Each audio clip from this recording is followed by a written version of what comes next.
Hello and welcome to another episode of the D1 Daily. Burkie and Roons here. Burkie, we have real data points to talk Yes. about. Happy Yes. Monday morning. How are we feeling about real data points? Woo! I beat you to the podcast, which just tells you how excited. Like, I was on the link before you, which just Yes. is pretty rare in our relationship. So that just tells you how fired up I am for today. Man, let me just start the podcast off with Mr. Wheels, whoever you are, and it was actually cool to see your face on the recaps. Yes. Mr. Wheels, number one, thank you globally for what you're doing for college baseball. But thank you for what you're doing in the Burke home, because me and my little sports reporter, Lucas Burke, who is my fourth child, my third son, who will work in somewhere in sports media at some point in his life, he and I watched more Wheels baseball on the Saturday, Sunday, even this morning, because the kids are off school, in that like 6:30 to 8:30 a.m. time frame. Then, well, we watched as much as you can watch in that amount of time. So, man, just such a great way to get your eyeballs on our sport and pop all around the country. And I don't know if you noticed this, but Flo did some recaps on YouTube. Mm-hmm. So, Wheels, I guess, doesn't have the rights to Flo. I'm not sure how all that works, but Flo had their own recaps, which were really good too. So tip of the cap to both of those entities, and especially Wheels, because that is just gold. Yeah. And if you're listening and you're not familiar with Wheels, just go to YouTube and type in Wheels, like wheels on a car, capital W. And he cuts up games, like, for instance, I was really interested in the Santa Barbara USM series, and game 2 he had cut up. It was a big time comeback by USM. So yeah, he had 500,000 views on Saturday for his deals there. So it was did Lucas Burke have a big takeaway, Burkie, or a video that he loved? It's funny you talked about Southern Miss and UCSB, because I'm making eggs on Sunday morning and we're midstream, and he's like, "Dad, Southern Miss lost their opening series." I was like, "What inning is it?" He's like, "The 5th." I'm like, "Hang in there. hang in there." And so Lucas Burke learned that don't count out the Golden Eagles, like, especially in their own backyard. They're a tough out. They're hard to kill, as Kirby Smart would say. Yeah, they're hard to kill. So perfect segue into big takeaways, Burkie. So, which I think every Monday and if you're listening on Tuesday. But as we try to put a bow on the weekend, my big takeaway was, my two big takeaways were, USM and Santa Barbara played an awesome series. I wish we would get more of that, even though the tournaments are amazing too. Don't get me wrong. But I mean, USM and Santa Barbara both look like super regional teams to me. And if you're a super regional team, you're an Omaha team, right? Like somebody, you're a weekend away. My other one for you, Burkie, is Oklahoma was outside the rankings in the fake season. They look like they should have been way in the rankings. They were awesome at Globe Life. That is the you think comment of the season so far. You think. And Lucas, my little Lucas, he is like full, like, dove right into the fake season pool. So he's like, "See, Dad, fake season. I mean, they weren't even ranked." I'm like, yep. I'll make sure to tell Feisty Fitzy your thoughts. Look, obviously we have to rank people. You have to, and you do it with a ton of research and a ton of data points and all these kinds of things. And it would be easy to say, well, look, maybe Texas Tech and Oklahoma State are down, but Roons, TCU is not down. Right. TCU, no, really good. Now if you're looking for ways to explain how they were unranked, you played them. TCU looks like they could win the whole thing, Roons. Like, I don't know about you, but one of my big takeaways is that TCU Arkansas game felt like a Final Four matchup in Omaha. Yeah. I mean, it's like big leaguers all over the field. It's wow players, wow stuff.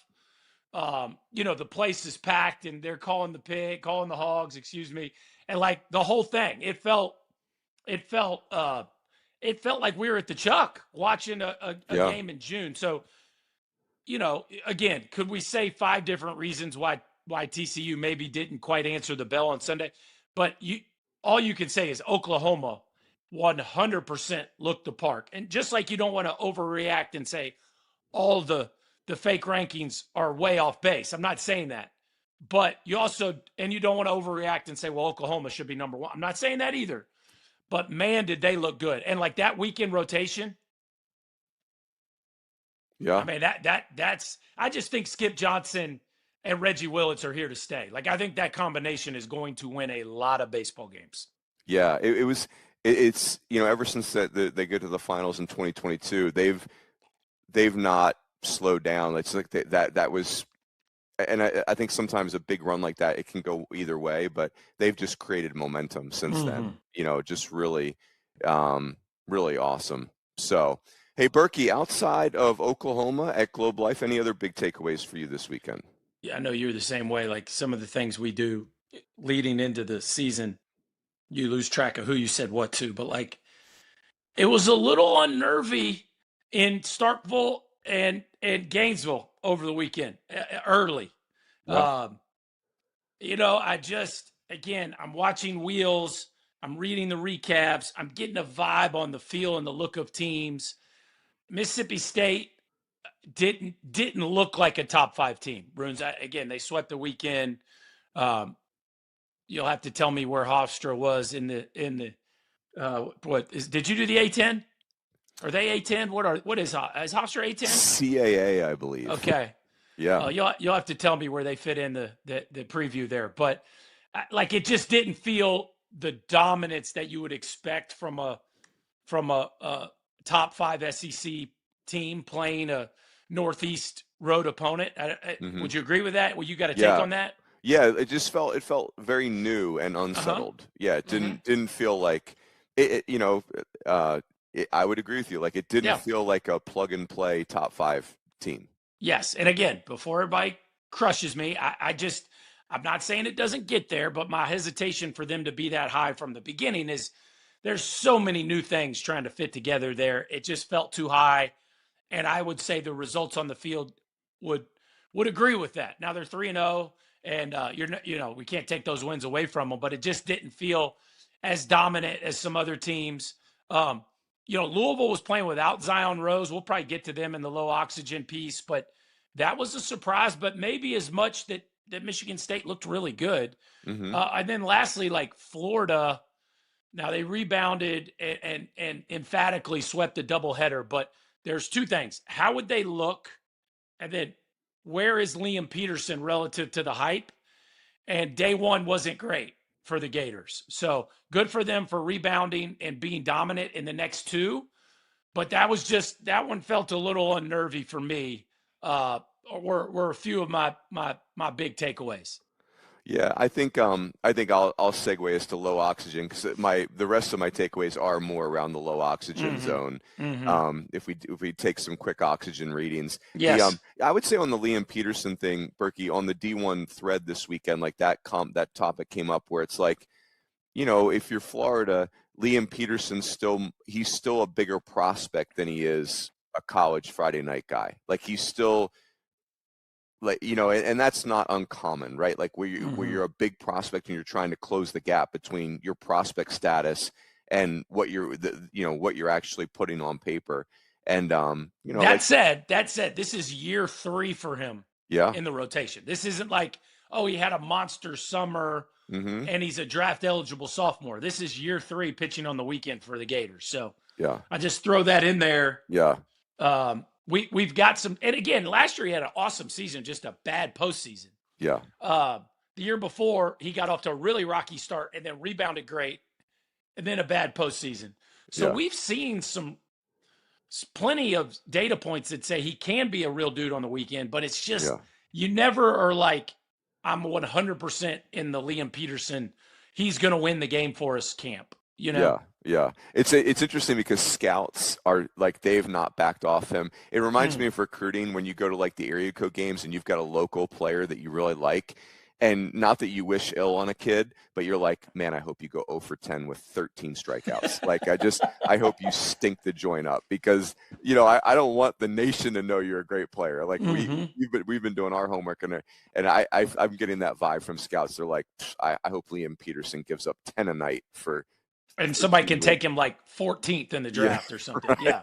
Right. Yeah. So I'm with you. Like the Louisville thing was a little spooky because, Jake Bean, their Kent State transfer, did not pitch very well. It looks He got like. hit hard. Yeah. Got hit hard. And in Michigan State, I just think we all assume because Joe Jurwa, their big left-hander, is gone, that they're, not going to be that great. But I saw that Parker Pico, I think he started his career at Alabama. He had a really big weekend, and they have this little left-handed guy, Ryan McKay, who's a really fun player.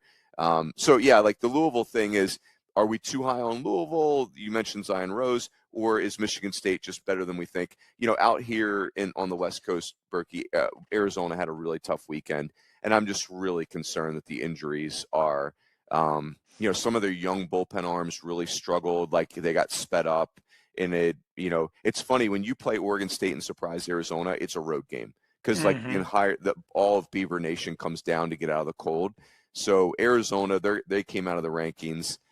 West Virginia, they were right outside the rankings. I think they're coming in this week. They were great. They went down and swept Georgia Southern on the road. So, like it's kind of like this thing where you can't unsee these data points, but it was Valentine's Day weekend too.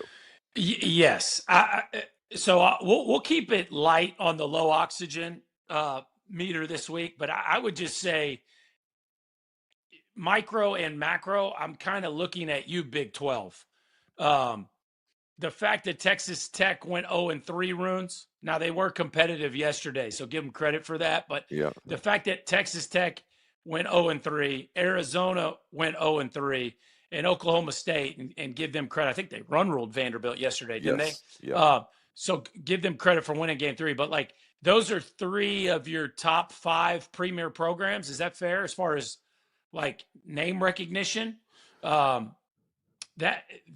not a great start for the Big 12. Now, good competition for all of them. It's not like they lost home series to small schools, but not a great start. Now, the flip side of that is TCU does look good enough to be a major player in Omaha. So, again, early. I'm not going to land too long on the low oxygen meter, but the Big 12 / some of their premier programs / Mike Rooney's predictions are all pretty low oxygen at this point, Roons. Sorry I had to slide you in there, but you were heavy Big 12 on bounce back, and it's early. It's early, but like the injuries matter. Like Avery Ortiz did not finish the weekend for Oklahoma State. That's their shortstop. That's a problem. Like that was one of their problems last year is he barely played. And then I'm with you, just to put a bow on Texas Tech. I was, obviously really high on them, and I was really discouraged with I mean, they played terrible defense. They didn't pitch particularly well. You're right. Like that was a nice. They made a good run at it, but of course, a defensive miscue cost them the Sunday game too. Man, the Texas Tech thing is confounding. Like they're just struggling bad. They weren't very offensive either. Like that's what really surprised me. But Roons, let me just butt in there real quick. And I feel like since we don't have the new poll, that's actually good because we'll have a whole poll mechanics conversation in our next pod. I can't wait. There's 2 things that trigger me: the fake season awards and poll mechanics. So we will get into, and Feisty Fitzy, I am looking at you. We'll get into poll mechanics here in a second. But I will say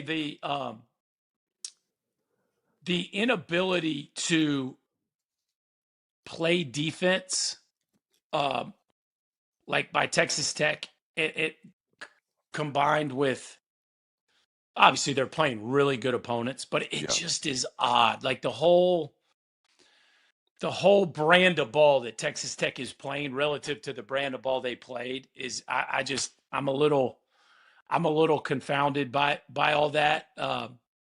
But they, again, Oklahoma, Vanderbilt, and Arkansas, they could be 3 of the final 8 teams standing. Who knows, right? So we'll let it breathe, and we'll see where it goes. But not a great start for the Red Raiders. No, 100%. Burkie, so how about some hey now moments? What and I wrote down a bunch. You want me to go first? You want to go? Yeah, you go first. You go first. Yeah. So, and you could pick some of these. So one of the cool things, and by the way, if you're listening to this, keep coming at us on Twitter. We're going to try to get a new D1 Daily podcast Twitter handle too, where you can put these things, but like hashtag Hey Now moment, hashtag Real Dude Alert. Like that was really fun on Twitter this weekend. But San Francisco, the Dons, I saw this really cool thing on Twitter. One of their outfielders, Jackson Nystrom, wasn't feeling good opening day weekend 2 years ago, 2024. He just didn't feel right. He goes and gets checked out the Monday after opening day, finds out he has cancer. This weekend, he started opening day for San Francisco. Went 1 for 4. He was their starting DH. The post-game presser was amazing. So just Jackson Nystrom, you are my hero. Like what a great that was so cool. Their head coach Rob DeToma is a personal fave for me. So that was really cool. I just love the crowds, like Arizona and Oregon State played in Surprise. They had 6,000 fans. Surprise, Arizona. That's not where Oregon State is from. They had basically 6,000 Oregon State fans flew to Arizona to watch their team play. UTRGV down in South Texas, they had 5,800 to see them play Kansas. Arkansas TCU had over 20,000. That was bonkers. LaSalle baseball, reinstated, hadn't played a game in 1,728 days, Burkie, and the Explorers went 3-0. David Miller, former first-round pick out of Clemson. I see you, Coach Miller. And then I just think you brought this up on our thread this weekend, Burkie, but Carlos Martinez, the pitcher for Hofstra, yes, was 96 with a slider. And then there was another kid, Jack Messmore from Youngstown State, went 6 scoreless innings against Auburn. And he started his career at Delaware State. Then he went to New Mexico. Now he's at Youngstown State. Jack Messmore, I see you in your changeup. That changeup was Bugs Bunny. So anyway, I like for Carlos Martinez and Jack Messmore, when you see like small school kids doing stuff like that, that just makes that fills my bucket. Yeah, I mean, again, I'm still cautiously optimistic on Mississippi State, but Carlos Martinez, like, it was 3 no-hit innings, and Brian O'Connor was going, wait, what? Like, hold on. Why is their guy throwing harder than my guy? Yes, and I just want to go tip of the cap to, like, all the cold weather schools that went south and like, just had some moments. Like, Milwaukee has not been outside at all, like zilcho. And they go down to the box, and those kids are so fired up. They're playing in arguably the most legendary stadium in the sport, and they're in short sleeves. It's like sunshine. It's like 70 degrees down in the bayou. What a scene that was. And dudes are turning around heaters. Early in the game 3, William Schmidt gives up a home run on a 97-mile-an-hour fastball to the second hitter of the game. And I was just like, sometimes those moments just fired me up because, William Schmidt's probably going to pitch 10 years in the big leagues. And he wasn't awesome Sunday, but showed plenty of flashes. And you're just like, man, that dude's going to have a moment forever. So, this is more of a tip of the cap than a hey now. I'll get into my hey nows. So, hey now, okay, Michigan Roons. Yeah. Michigan goes 3-0. So, for me, like, and they didn't just go 3-0, Roons. We beat Oregon State game 1, okay? And a 1-run, like, or I guess it finished 2 runs. They win 5-3, but I think it's tied in the 7th. Correct me if I'm wrong, Roons. And Michigan beats Oregon State. Then they win a 1-run game against Stanford and then beat Arizona 4-1. So speaking of teams that haven't been outside. Now, we know Michigan indoor, the whole deal, like they're not hurting for places to train, right? But for Michigan to go down, that's a really Michigan State wins at Louisville. Mm-hmm. Hey now. Big Ten. Michigan wins, goes to Surprise and goes 3-0. So, hey now, Michigan, you have my attention. Tracy Smith, well done. 2 players. Hey now, and both of these I think are going to be front and center moving forward. Kenny Ishikawa, Roons. Hey now, it looks like Imanaga from the Cubs playing center field. Like it's like unbelievably graceful and athletic, like everything we love about like the Asian ball player. Like we get so many famous ones in the big leagues, like just this the effortlessness with which he throws strikes and goes and runs balls down, playing center field, batting. I believe he was batting at the top of the order. Please forgive me if I'm wrong on that, but I think he was. And pitched awesome in day 3. So like, I just was super pumped. 4 1/3, 8 Ks, 2 walks, and then I'm drawing a blank on the offense. I don't know if you have that in front of you, but like just one of my favorite players for the weekend. That's awesome. The Kenny Ishikawa was at Seattle last year. Yes. Which was part of my WAC preview from the fake season 2025. And Seattle's coach, Donnie Harrell's one of my all-time favorites, was an assistant at Washington for a while.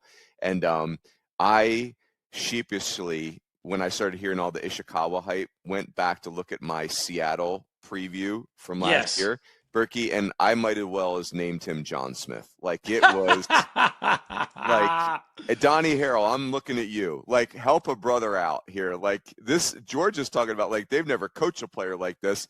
And I don't know, I'm not even sure I wrote one full sentence on Kenny Ishikawa last year. And I do not feel good about that. So, anyway. I have my stats now pulled up. He was 3 for 5 with 3 walks in 9 plate appearances and a hit by pitch, Roons. So all we did this weekend is throw 4 1/3 with 8 punchies and post a 780 OBP. So that's where we're at. Yeah. Hey now, Kenny Ishikawa, you have my attention, and somebody I'm super excited to watch move forward. And then Jackson Flora from UCSB, like, Roons, I'll be honest, like you have kind of a problem with smaller hitters being stars. Like, I'm just outing you on national podcast here. Like, you just, that kind of wars against your scouting hat, so to speak. Yes. I have a little bit of a problem of like you haven't been like crazy dominant, but then all of a sudden in the summer you become like the world's next greatest prospect. And I'm just kind of like, okay, I'll hold off on that. But like Jackson Flora, I get it. 6'5", 205 pounds. He did have a good year last year. Only 58 hits in 75 innings, 86 Ks. Obviously, a lot of people were in town to watch UCSB last year. The number 2 pick in the draft. Yeah, Tyler Bremner. Tyler Bremner was the number 2 pick in the draft. And so, Jackson Flora wasn't off the radar. But Bremner stole all the headlines. And then this weekend, it wasn't crazy strikeouts. 6 innings, 3 hits, 5 Ks, but he's sitting 98 to 100 with plus off speed stuff. And so, like, I made sure I dialed in on that. My fake season meter was really high on that. And like, my apologies, Mr. Flora, you look like a real dude. So this isn't the real dude section, but he caught my attention. That was definitely hey, now this is a legit top 5, top 10 pick kind of guy. Oh gosh, that's so great. Should we do the real dudes, Burkie? Yes, let's go. Let's wrap with the real dudes. Yeah. So I got a list. I haven't made my official selection yet, but let me go through my list. Wait a second. Hold on. Hey now, Tyce Armstrong, I'm so sorry that I didn't lead with you. Yes. You hit 3 grand slams, not on the weekend, not in a doubleheader, in a baseball game. They played a baseball game, and he hit 3 grand slams. In the history of the sport, it's only happened one other time, and that was Steve LaFountain from Louisville, actually. Oh, wow. And here's the thing. He hit 3 grand slams, and I'm going to say they only scored 15 runs.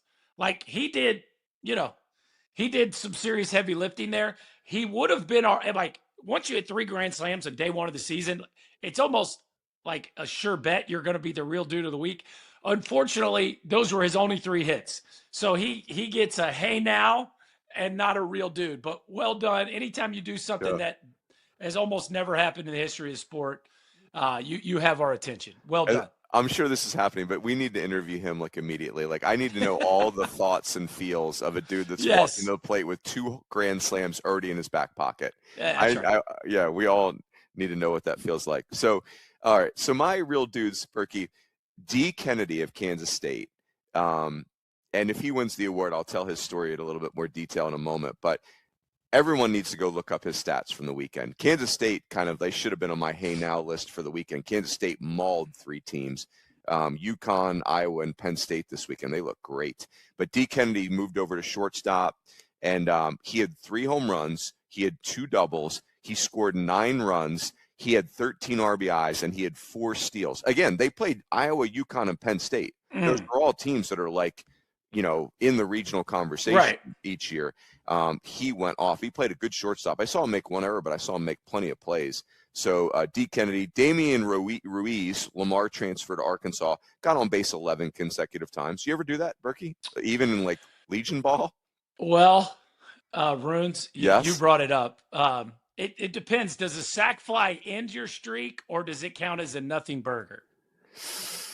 I mean, technically it ends the streak, but okay. What do you got? I had a 12 for 12 once, and it was supposed to be some deal, but then they came back and said, well, no, in the middle of it, there was a sack fly, so it killed the whole thing. Yeah. So anyway, you ask, but 11 in a row is technically, I guess I never did that. So no, I guess no. The answer would be Damian Ruiz. I just want to say Damian Ruiz wasn't even like this. They have Arkansas as a freshman, Kristen Turner, who was like, Dave Van Horn was sitting there like, I don't know if we're playing Ruiz or if we're playing Turner. Well, Damian Ruiz had something to say about that. Well, and he was on my radar too, Roons, and it's like ninth, and then first, because these guys have been at it too long. It's not just the production; it's the quality of at bat. And you go back and look at Damian Ruiz, it's Houston Christian, Lamar, and now here's Arkansas again. We've talked a lot about track record on this podcast. Like, Arkansas knows what they're doing in the portal. Yes. And early on, 3 games, but 3 quality opponents, and Damian Ruiz looks like an awfully nice find for the Hogs. Yes, he sure does. Blaine Brown of Tennessee. Am I doing that name right? Is that the yes, the you race? are. Yeah. And would you get out of my closet, please? Okay, Ruiz? I'm just going to leave it there. I was going to get Jackson Jelkin for Kentucky was he dealt, and they could really that's part of Kentucky's. Tyler Bell being injured, that is not good. But Jackson Jelkin really that gives Kentucky an incredible rotation. Ryder Helfrich just hitting 2 home runs in that first Globe Life game this weekend. And I saw him steal a base too. Ryder Helfrich is just a real dude every day. Max Hartman of Washington State, 6'3", 200-pound left-handed hitting center fielder. Really shouldn't still be there, but he got hurt at the end of last year, and that killed his draft. Well, Washington State beat Alabama, and he went 3 for 3. I love that when that stuff happens is you didn't even plan on being still in college baseball, but you have a lifetime moment there. Colin Barzy went off this weekend for Vandy. John Loudon I love that the Naval Academy, those guys tweeted at us about John Loudon had a great weekend, and Navy had 12 hit by pitch in 3 games, so we're here for that. Yes, Caden Sorrell. Navy was they're all into the podcast. So give it up for Navy for sure. Yes. One more, Burkie, and then I'll defer to you while I try to deliberate on my decision. Alex Hernandez on Saturday, Georgia Tech played. Alex Hernandez of Georgia Tech just can't get any hype because there's too many other hype monsters around him. He went 7 for 8 with 7 RBIs on Saturday against Bowling Green. And Alex Hernandez, I just want to say this out loud. I see you raking and not having any of us talk about you. So you just keep doing your thing, Alex Hernandez. You're a corner player who's right-handed. You might as well be Joe Smith. But man, you just hit and hit and hit. Well, and don't forget that Will Baker just decided to go 7 for 9 for Georgia Tech as well. I don't know if you know, Roons, but they're a little short on hitting. So it's a great nice of those guys to chip great in. addition for Georgia Tech to find another. Okay, Will Baker, you're feeling disappointed that Alex Hernandez didn't get any love. Well, Will Baker's raising his hand in the back of the room, going, "Hey, remember me?" Or notice me, maybe more to the point. A bunch of guys that were dudes this weekend. I'm going to save my real dude for the very end, but some dudes that had my attention. How about Jason Jones from Wichita State? Now, they played 4 games, but he has 4 homers and 12 ribbies. Oh, wow. So we'll give it up for Jason Jones of Wichita State. Max Kaufer is at Wichita State now, Roons. I missed that. He hit 3 home runs this weekend, so give it up for him. Mr. Sheffield from it was just 3 for 5, but I just want Noah Sheffield, 4 for 5. I want Noah Sheffield, like, you look like a dude. You have my attention, Noah Sheffield. Like, that was interesting. Wesley Jordan from Texas A&M, as if they needed more offense. Put that in a team that didn't need more offense. Was 7 for 9. That was an interesting development to watch that Texas A&M club. You know, Roons, we talk about overreacting to the first weekend. And we get into the whole poll mechanics, and we don't want to it. Right or wrong, it was very clear early last year it wasn't great in Aggie land. True or false? Oh yeah, like the Cal Poly weekend was very alarming, right? It was. I mean, didn't they lose first game to Elon or something like I just felt off right from the jump. This weekend felt loud by the Aggies. Like that offense looks very scary. So yeah, there was some dudes that definitely caught my attention in that world. You said Colin Barzy, like, I think those 3 homers were his only, he might've had one more hit, but all 3 of them were like 430 plus. I mean, like a ball striking display in game 1. And then you said Blaine Brown. That was as scary of a hitter, just the presence in the batter's box. Scary. Like I got to give it up to Virginia. Like, just let's go real dude offense. They scored 69 runs, Roons. What is that? Somebody brought that up in the press box, Burkie, and I was like, were they football? Like, somebody said, you see Virginia? I was like, no. I said, were they football scores? They said, no, they were football blowouts. I mean, gosh, like, holy cow. 69 runs, and Gracia didn't, like, go off. Interesting. Eric Becker kind of headlined the weekend there. But here's my real dude of the weekend. And I'm throwing him out first because I've had kind of a man crush on him now since I saw him his freshman year at Texas A&M. And he, I think made a statement like, I'm one of the best hitters in the country. Everybody just be on notice. Caden Sorrell for Texas A&M was incredible this weekend. Okay. Yep. 9 for 15, 3 homers and 10 ribbies. He scored 7 runs. So if you look at the SEC, like, leaders, he's up there in almost all the categories, and he's playing center field. He's just a straight toolbox of a player. I mean, everything he does catches your eye. The way it's like Freddie Linish out there in center field. Like, he's a glider for the baseball. It's foul pole to foul pole juice. He can really throw. I just think Caden Sorrell has a chance to really be at the top of the draft board, and he put everybody on notice this weekend. So that my real dude week 1, Aggie center fielder, Caden Sorrell. You're welcome, Big Tex. Yes, love that.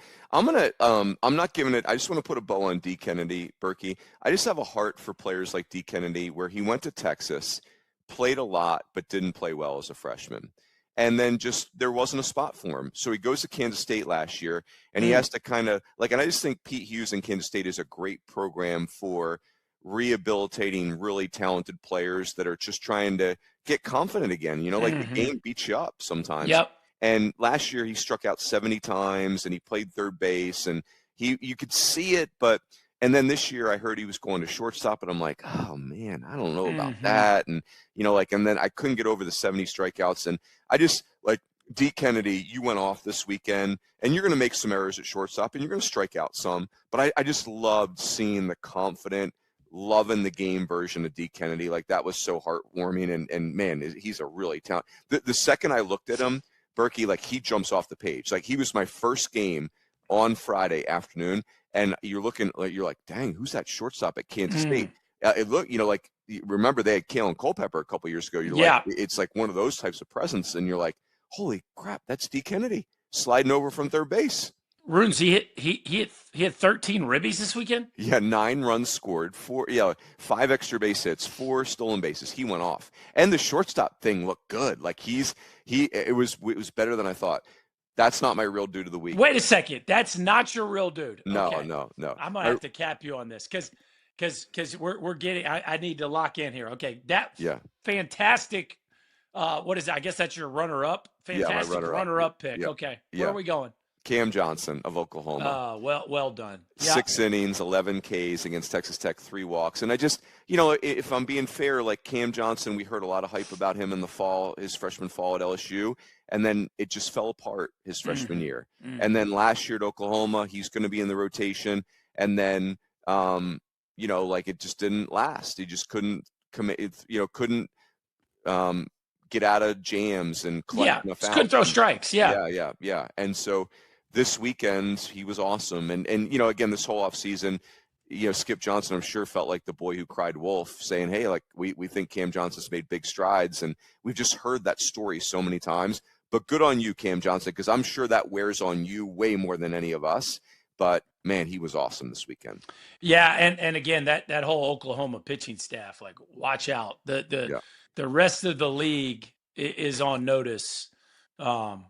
But yeah, Cam Johnson, 6 innings, 3 walks, 11 Ks. Last year in 21 innings, he walked 25. So it's, nobody's ever questioned, can he, his freshman year at LSU, 9 innings, 16 walks. So like nobody's ever questioned his ability to miss bats, but can he consistently pound the strike zone? And so far so good. And I tell you what, the fact they ran him, they didn't like try to hide him in game 3 and hope for the best. Yeah. They ran him out there first. And again, Skip Johnson knows what the heck he's doing. So Oklahoma, I see you for sure. Yes. Love it. Did you give your award, Burkie, or we still have? Cam Sorrell. Oh, Cam Sorrell. I was way more efficient, Roons. Yes, you were more efficient. Sorry. I've gotten, my notes have notes this week. It was a lot of stimulation this weekend. So exciting. Yes. I will second your one thing that caught my attention this weekend was I saw a lot of good changeups. Yes. And Cooper Moore from LSU would be on that. Yeah.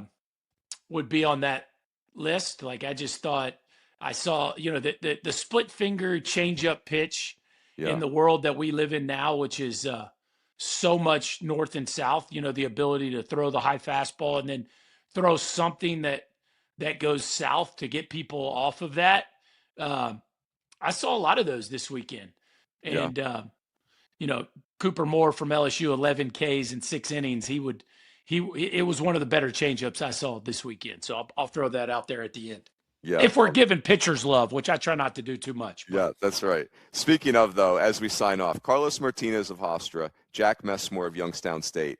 Thank you for those performances this weekend. Yes, you matter to us. Auburn didn't know what they were getting themselves into, did they? 2-1 to start their series. Holy cow! Oh man, Jack Messmore, his changeup was vanishing in midair. It was just awesome. So, so good to have real data points with the season.